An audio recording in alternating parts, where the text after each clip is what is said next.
Kashmir life के live updates में आप तमाम नाज़रीन का इस्तकबाल है। जम्मू कश्मीर के इलेक्शंस के हवाले से एक बड़ी अपडेट ये कल शाम से जो हमें देखने को मिली। क्या जम्मू कश्मीर में भारतीय जनता पार्टी का जो यूनिट है वो क्राइसिस में है?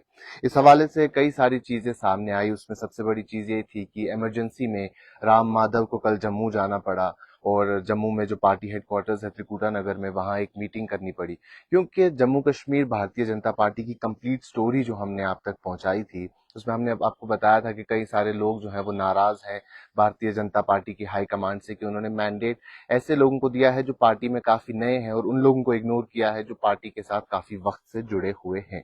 अब इसमें कई सारी चीजें सामने आती है। कल जो एक बड़ी चीज सामने आई उसमें सांबा डिस्ट्रिक्ट के जो उनके चीफ है भारतीय जनता पार्टी के, कश्मीरा सिंह, उन्होंने पार्टी जो है वो क्विट कर दी, उन्होंने रिजाइन कर दिया पार्टी से, क्योंकि उस जगह से भारतीय जनता पार्टी ने सुरजीत सिंह सलाथिया को मैंडेट दिया है। सुरजीत सिंह सलाथिया इससे पहले जम्मू कश्मीर नेशनल कॉन्फ्रेंस के साथ जुड़े थे, लेकिन जब उन्होंने भारतीय जनता पार्टी कुछ वक्त पहले ज्वाइन की और अभी जब टिकट बंटने लगी इलेक्शन की तो सुरजीत सिंह सलाथिया को प्रेफर किया गया कश्मीरा सिंह के ऊपर। तो कश्मीरा सिंह को इस बात से नाराजगी उन्होंने जाहिर की। उन्होंने कहा कि मैंने कई दफा सुरजीत सिंह सलाथिया के खिलाफ जो है, क्योंकि वो अपोजिशन पार्टी में थे, अपोजिट पार्टी में थे, तो मैंने कई दफा इनके खिलाफ कैंपेन की है। तो इस बार मैं किस तरीके से, क्योंकि हमारी पार्टी की आइडियोलॉजी के खिलाफ काम करते थे अभी तक, तो मैं किस तरह इनके लिए कैंपेन करूं। अगर मेरे बरक्स किसी और को, जो किसी और वर्कर को सांबा से इन्होंने मैंडेट दिया होता, मैं ये नहीं कहता कि सिर्फ मुझे मैंडेट मिलना चाहिए था, लेकिन किसी और वर्कर को अगर मैंडेट मिला होता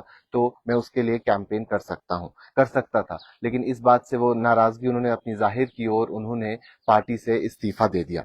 उसके साथ साथ कई और चीजें सामने आई, जैसे मैंने आपको कहा कि मीटिंग्स कल हुई, कई सारी मीटिंग्स हुई। जम्मू में मीटिंग हुई, श्रीनगर में मीटिंग हुई। जम्मू की मीटिंग में जो राम माधव थे, उसके साथ साथ कई और बड़े लीडर्स थे भारतीय जनता पार्टी के, जिसमें डॉक्टर जितेंद्र सिंह जो एमपी भी हैं जम्मू से, वो भी मौजूद थे। तो ये मीटिंग्स जम्मू में हुई और इन मीटिंग्स में कई सारी चीजों के हवाले से फैसला लिया गया और सबसे बड़ी चीज जो देखने को मिली वो ये है, जो सोर्सेज के हवाले से खबर सामने आई, जो कई सारे अखबारों में लिखी थी, वो ये है कि शायद आज भारतीय जनता पार्टी कुछ और सीट्स के कैंडिडेट्स भी अनाउंस करेगी।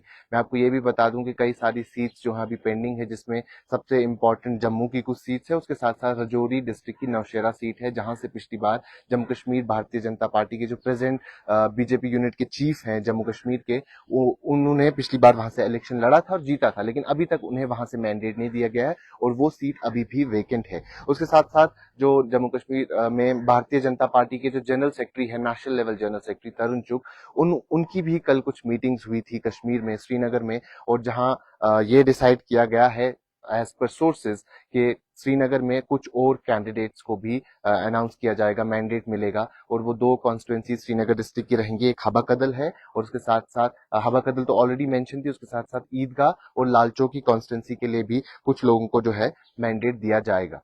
लेकिन लार्जर पिक्चर ये है कि क्या जम्मू कश्मीर भारतीय जनता पार्टी क्राइसिस में है, क्योंकि कई सारी खबरें हमने इससे पहले भी जो हमने आप तक रिपोर्ट पहुंचाई थी। सबसे पहले ये सिलसिला शुरू होता है जब 44 मेंबर्स की एक लिस्ट सामने आती है। उसके बाद कुछ वक्त तक वो लिस्ट सोशल मीडिया पे हर जगह सर्कुलेट होती है, लेकिन अचानक से वो लिस्ट गायब हो जाती है। भारतीय जनता पार्टी का आईटी सेल उसे डिलीट कर देता है अलग अलग प्लेटफॉर्म से जहां जहां उन्होंने वो शेयर की थी। उसके बाद एक नई लिस्ट आती है जिसमें महज 16 मेंबर्स का नाम मौजूद था और वो 16 मेंबर्स जो थे खसूसन फर्स्ट फेज के लिए उसमें मौजूद था। लेकिन जो 44 की लिस्ट थी उसमें कई सारे नाम जो है, प्रोमिनेंट नाम, सतपाल शर्मा का हो, कविंदर गुप्ता का हो, रविंदर रैना का हो, ये सारे नाम मिसिंग थे। तो इन पे कई सारे लोगों ने देखा, इनको बड़ी बारीकी से देखा कि ये नाम क्यों मिसिंग है। उसके बाद कई सारी अफवाहें भी आने लगी कि कविंदर गुप्ता या कोई और बड़े लीडर जो हैं वो इस्तीफा देंगे पार्टी से। लेकिन आज जो कल एक बड़ी खबर सामने है उसमें डिस्ट्रिक्ट प्रेसिडेंट जो सांबा के थे, सांबा डिस्ट्रिक्ट चीफ थे, उन्होंने, कश्मीरा सिंह ने, उन्होंने रिजाइन किया। उससे पहले हमने देखा जो अदिति शर्मा बीजेपी की एक लीडर है, उन्होंने भी पार्टी से रिजाइन किया था। उसके साथ साथ काकपुरा से जो डीडीसी है, उन्होंने भी ऐसा कहा था कि वो रेजिग्नेशन अपना पेश करेंगे भारतीय जनता पार्टी में। तो एमिड all the speculations and crisis management, ये एक और खबर सामने आती है कि भारतीय जनता पार्टी कल शायद कुछ और कैंडिडेट्स अनाउंस करेगी, और उसके बाद एक और बड़ी खबर जो सामने आती है, शायद 10 सितंबर के आसपास प्राइम मिनिस्टर नरेंद्र मोदी, अमित शाह और कुछ बड़े लीडर जो है वो जम्मू कश्मीर में आएंगे कैंपेनिंग के लिए। फिर बीजेपी के एक इनसाइडर ने यह भी कहा कि शायद नरेंद्र मोदी सेकेंड फेज से आए, लेकिन होम मिनिस्टर अमित शाह या राजनाथ सिंह या तमाम जो बाकी बड़े लीडर्स हैं वो जम्मू कश्मीर में कैंपेनिंग का हिस्सा जरूर बनेंगे और भारतीय जनता पार्टी के लिए प्रचार जरूर करेंगे फर्स्ट फेज से ही। और जो ये इलेक्शंस है ये 3 फेज में होने जा रहा है। फर्स्ट फेज जो है 18 सितंबर को होगा, तो इसलिए जो स्पेकुलेशन है वो ये है कि 10 सितंबर के आसपास जो है भारतीय जनता पार्टी के बड़े लीडर्स यहाँ जम्मू कश्मीर आना शुरू करेंगे और वो अपनी कैंपेनिंग का प्रोसेस शुरू करेंगे। फर्स्ट फेज 18 सितंबर को होगा, सेकेंड फेज 25 सितंबर को, थर्ड फेज जो है फाइनली वो 1 अक्टूबर को होगा। और इससे पहले जो काउंटिंग की डेट थी वो 4 अक्टूबर बताई गई थी, लेकिन कल ईसीआई की एक नोटिफिकेशन सामने आई जिसमें काउंटिंग की डेट जो है वो चेंज होके 4 अक्टूबर से चेंज होके 8 अक्टूबर हो गई है।